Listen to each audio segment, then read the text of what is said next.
আসসালামু আলাইকুম everyone, welcome back to my channel Tahmina's cooking recipes. আজকের পর্বে আমি আপনাদের সাথে জনপ্রিয় একটা ইফতারের আইটেম শেয়ার করব, আর সেটা হচ্ছে হালিম। রমজান মাসে ইফতারিতে কিন্তু এই হালিম ছাড়া যেন একবারেই জমে না। বাসায় হালিম রান্নার সবচেয়ে ঝটপট আর সহজ উপায় হচ্ছে বাজারে কেনা প্যাকেট মশলা দিয়ে হালিমটাকে রান্না করা। অনেকে মনে করেন যে বাজারে কেনা প্যাকেট মশলা দিয়ে হালিমটা রান্না করলে রেস্টুরেন্টের মতো টেস্ট হয় না। আজকের এই হালিমটা আমি সবথেকে সহজ পদ্ধতিতে, অর্থাৎ বাজারে কেনা প্যাকেট মশলার হালিম মিক্স দিয়ে এই হালিমটা তৈরি করব। এবং এই হালিমটা কিন্তু আমি আজকে মুরগির মাংস দিয়ে তৈরি করে দেখাবো।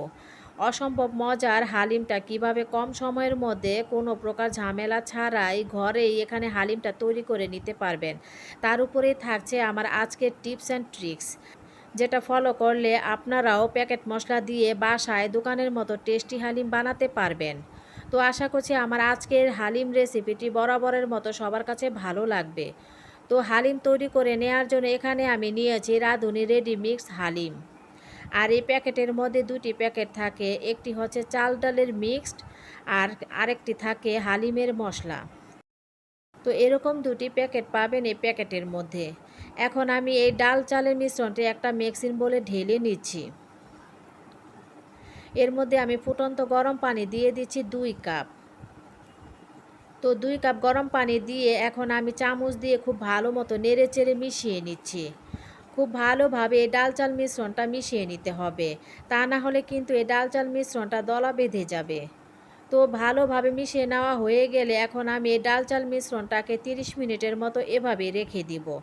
আর এই 30 মিনিটের মধ্যেই এটা খুব ভালো মতো সফট হয়ে যাবে এবং ফুলেও যাবে। এবার এটাকে একটা সাইডে রেখে দিচ্ছি। এখন ছোট প্যাকেটের যে মশলাটা থাকে সেটাকে আমি একটা বাটিতে ঢেলে নিচ্ছি। এই মশলাটাতে কিন্তু সব কিছু দেওয়াই থাকে, তাও আমি আপনাদেরকে দেখিয়ে দিব কিভাবে হালিমের টেস্ট আরও বাড়ানো যায়, আর সব কিছু মিলিয়ে কিভাবে আপনারা পারফেক্টভাবে হালিমটি তৈরি করতে পারবেন সেই পদ্ধতিটাও দেখিয়ে দিব। এরই ফাঁকে আমার ডাল চাল মিশ্রণটাও 30 মিনিট হয়ে গিয়েছে। এখন দেখেন একদম সফট এবং ফুলেও গিয়েছে। এখন চলে যাচ্ছে মূল রান্নায়। চুলায় একটা প্যান বসিয়ে এর মধ্যে দিয়ে দিয়েছি 1/2 কাপ পরিমাণ তেল। তেলটা গরম হয়ে আসলে দিয়ে দিব 1 কাপ পরিমাণ পেঁয়াজ কুচি। এবার অনবরত নেড়ে চেড়ে আমি পেঁয়াজগুলোকে বেরেস্তা করে নিব।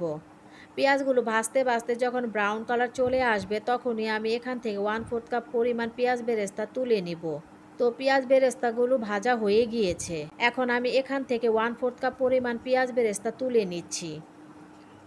এই 1/4 কাপ পেঁয়াজ বেরেস্তা আমি হালিম রান্নার শেষের দিকে যখন হালিমের উপর দিয়ে ডেকোরেশন করব তখন আমি ব্যবহার করব। এখন আমি বাকি যে পেঁয়াজ বেরেস্তা আছে সেটার মধ্যে আমি মুরগির মাংস দিয়ে দিয়েছি 1/2 কেজি। এখানে আমি মুরগির মাংসটা পাখনা সহ নিয়েছি এবং ছোট ছোট টুকরা করে কেটে খুব ভালো মতো পরিষ্কার করে ধুয়ে নিয়েছি। পেঁয়াজ বেরেস্তার সাথে আমি মাংসটাকে একটু ভেজে নিচ্ছি 2 মিনিটের মতো। 2 মিনিটের মতো ভেজে নেওয়া হয়ে গেলে এখন আমি এর মধ্যে দিয়ে দিয়েছি 1 চা চামচ পরিমাণ আদা বাটা এবং 1 চা চামচ পরিমাণ রসুন বাটা, আর দিয়ে দিয়েছি 1 চা চামচ পরিমাণ লবণ। এবারে সব কিছুকে খুব ভালোভাবে নেড়ে চেড়ে কষিয়ে নিচ্ছি, যাতে করে আদা রসুনের স্মেলটা চলে যায়। তো আবারও 2 মিনিটের মতো কষিয়ে নিয়ে এখন এর মধ্যে দিয়ে দিয়েছি 1 চা চামচ পরিমাণ লাল মরিচের গুঁড়া, আর দিয়ে দিয়েছি 1/2 চা চামচ পরিমাণ হলুদের গুঁড়া। এরপর হালিম মিক্স প্যাকেটের সঙ্গে যে মশলাগুলো ছিল এখান থেকে আমি 1 টেবিল চামচ মশলা আলাদা করে সরিয়ে নিচ্ছি, আর বাকি যে মশলাটা আছে সেটা আমি এখানে দিয়ে দিচ্ছি। ডাল চালের মিশ্রণগুলো মিশানোর পরেও যেন হালিমের কালার থাকে একদম সুন্দর, তাই আমি আলাদা করে মরিচের গুঁড়া ও হলুদের গুঁড়াটা দিয়েছি। এবার স্প্যাচুলার মাধ্যমে অনবরত নেড়েচেড়ে সব কিছুকে মিশিয়ে নিচ্ছি। মাংসটাকে খুব ভালোভাবে কষিয়ে নিব মশলার সঙ্গে। তো 2 মিনিটের মতো মাংসটাকে কষিয়ে নিয়েছি। এবার চুলার হিটটাকে একদম লোতে রেখে একটা ঢাকনা দিয়ে ঢেকে রান্না করব আরও 5 মিনিটের মতো।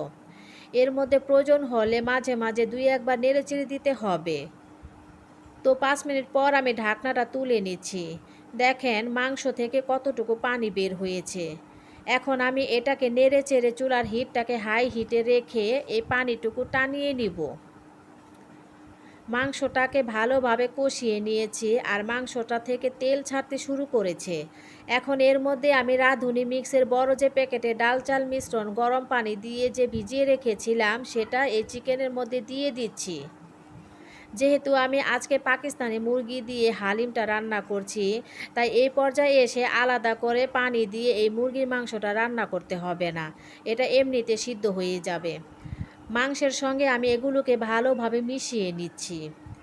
এটাকে খুব ভালোভাবে মিশিয়ে নিতে হবে আর অনবরত নেড়েচেড়ে দিতে হবে, তা না হলে তলানিতে লেগে যেতে পারে। এখন আমি ঢাকনা দিয়ে ঢেকে চুলার হিটটাকে একদম লোতে রেখে এই ডাল চাল মিশ্রণটাকে কষিয়ে নিব 5 মিনিটের মতো। এর মধ্যে আমি 1-2 বার নেড়েচেড়ে দিয়েছি, তা না হলে নিচে লেগে যেতে পারে। এবার সব কিছু কষিয়ে নেওয়া হয়ে গেলে এখন এর মধ্যে দিয়ে দিয়েছি 3 কাপ ফুটন্ত গরম পানি। এখন কিন্তু চুলার হিটটাকে বাড়িয়ে এটাকে রান্না করা যাবে না, চুলার হিটটাকে আমি মিডিয়ামে রেখে এটাকে রান্না করব। এবার এটাকে একটা ঢাকনা দিয়ে ঢেকে রান্না করব 5 থেকে 7 মিনিটের মতো। তবে মাঝে মধ্যে ঢাকনাটা খুলে এটাকে একটু নেড়েচেড়ে দিতে হবে, যাতে করে নিচে লেগে না যায়। তো 7 মিনিট পর ঢাকনাটা তুলে নিলাম। এখন কিন্তু চিকেন এবং হালিমের যে মিক্সটা ছিল ওইটাও ভালো মতো সিদ্ধ হয়ে গিয়েছে। আমি কিন্তু এই 7 মিনিটের মধ্যে কয়েকবার ভালোভাবে নেড়েচেড়ে দিয়েছি। এখন আমি এর মধ্যে দিয়ে দিয়েছি আগে থেকে যে 1 টেবিল চামচ পরিমাণ মশলা উঠিয়ে রেখেছিলাম সেই মশলাটা। এই পর্যায়ে এই মশলাটা অ্যাড করলে হালিমের ফ্লেভারটা অনেক ভালো আসে। এবার আমি চেক করে দেখছি ডাল চালটা ভালো মতো সিদ্ধ হয়েছে কিনা, কারণ হালিম দেখে কিন্তু কখনোই বোঝা যায় না যে সব কিছু সিদ্ধ হয়েছে কিনা। তো আমার ডাল চালটা সিদ্ধ হয়ে গিয়েছে। তো দেখতেই পাচ্ছেন আমার হালিমের থিকনেসটা এরকমই পাতলাই থাকবে, কারণ ঠান্ডা হলে পরে এই হালিমটা ঘন হয়ে যাবে। এখন আমি হালিমের জন্য বাগার তৈরি করে নিব। বাগার তৈরি করার জন্য চুলায় একটা প্যান বসিয়ে এর মধ্যে 2 টেবিল চামচ পরিমাণ তেল দিয়ে দিচ্ছি।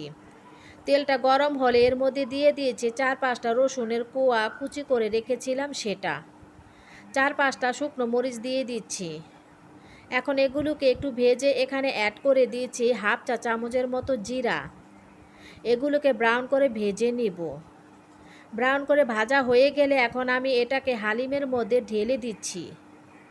এরপর হালিমের মধ্যে এগুলোকে খুব ভালোভাবে মিশিয়ে নিচ্ছি।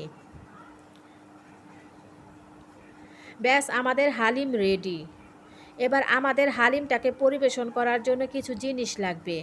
আমাদের লাগবে পেঁয়াজ বেরেস্তা, ধনিয়া পাতা কুচি, কাঁচামরিচ কুচি, শসা কুচি, আদা কুচি আর লাগবে লেবু। এখন একটা কাচের বোলে হালিমটাকে পরিবেশন করছি। তো বোলের মধ্যে হালিম নিয়ে নিচ্ছি। এখন এই হালিমের উপরে আমি প্রথমে দিয়ে দিয়েছি পেঁয়াজ বেরেস্তা, এরপর দিয়ে দিচ্ছি ধনিয়া পাতা কুচি, তারপর দিচ্ছি কাঁচামরিচ কুচি আর দিচ্ছি শসা কুচি, তার উপরে দিয়ে দিচ্ছি আদা কুচি এবং সবশেষে সাজিয়ে দিচ্ছি লেবু দিয়ে। পেঁয়াজ বেরেস্তা ছাড়া কিন্তু হালিম একদমই ভালো লাগবে না, আর আদা কুচি ফ্লেভার কিন্তু খুবই ভালো লাগে। লেবু রসটা দিলে হালিমের টেস্টটা বাড়ে এবং ফ্লেভারটা খুব সুন্দর পাওয়া যায়। আর এই 3টা জিনিস একদমই স্কিপ করা যাবে না। আমি যতগুলো টিপস অ্যান্ড ট্রিক্স বললাম সবগুলো ফলো করে যদি আপনারা হালিমটা তৈরি করেন, ইনশাল্লাহ আপনাদের হালিমের টেস্টও হবে একদম বেস্ট। তো আশা করছি আমার আজকের রেসিপিটি আপনাদের কাছে ভালো লেগেছে। ভালো লাগলে আমার ভিডিওটিকে একটি লাইক দিবেন এবং আমার চ্যানেলটিকে সাবস্ক্রাইব করে পাশেই থাকবেন। আজকের মতো এখানে বিদায় নিচ্ছি। ভালো থাকবেন সবাই। আল্লাহ হাফেজ।